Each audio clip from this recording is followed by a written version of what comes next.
Allah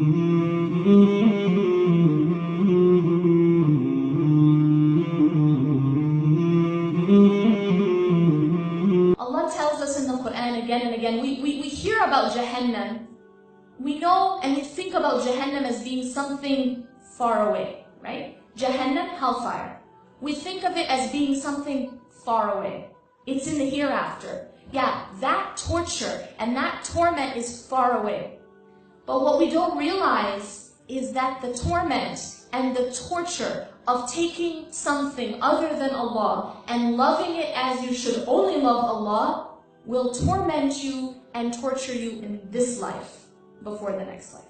That same thing that answers all these questions, what do I think about most? What am I most afraid of losing? What makes me angry? What's the first thing on my mind? What do I think of in my salah? That same thing, whether it is your family, your kids, your husband, your status, your money, what's this person saying about me, what's that person saying about me, my image in front of people, what do people think, whatever it is, that same thing will become the cause of your greatest pain and torment. You see how it works?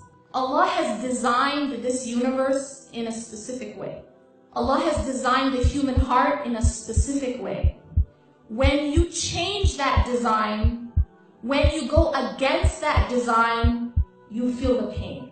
Because you're going against the law of the universe. What is the law of the universe? La ilaha illallah. La ilaha illallah is not just a statement that we say. In fact, we say it many times a day, but it isn't just a statement. When you're saying La ilaha illallah, you are saying that there is nothing worthy of being put at the center of my life except for God. There is nothing else worthy of being what occupies my mind all day long. There's nothing else worthy of being the first thing I think about when I wake up in the morning, the last thing I think about before I sleep, what occupies my mind during salah. There is nothing else worthy of being that important, of defining me in that deep of a way, except for God. That's Tawheed. That's what it means to be a Muslim. Allah has designed the world, the universe, the human being around La ilaha illallah.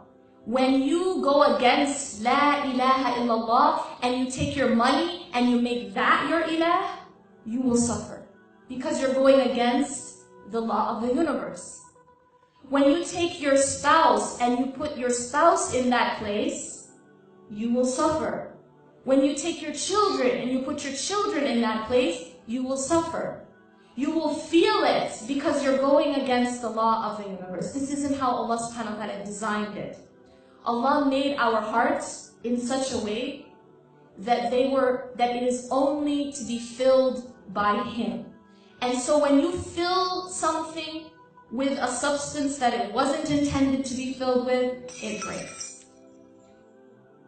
When you go to the gas station and you need to fill up your gas tank, and you decide that today, you're not going to put gasoline in the gas tank, today you're going to put orange juice. Well, not a very smart decision, because what happens? What happens is your car is not going to work. And in fact, you will break that car. When you fill the gas tank with orange juice, you're filling it with something that it was not designed to be filled with.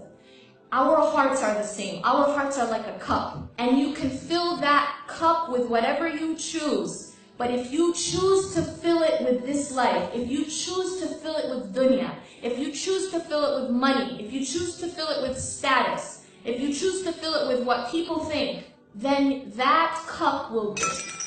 That heart will never feel at rest. That heart will not feel peace until it is filled with what it was designed to be filled with. And that is Allah subhanahu wa ta'ala and the remembrance of Allah, not the remembrance of the creation. We should not be obsessing our minds and our hearts with anything other than our Creator.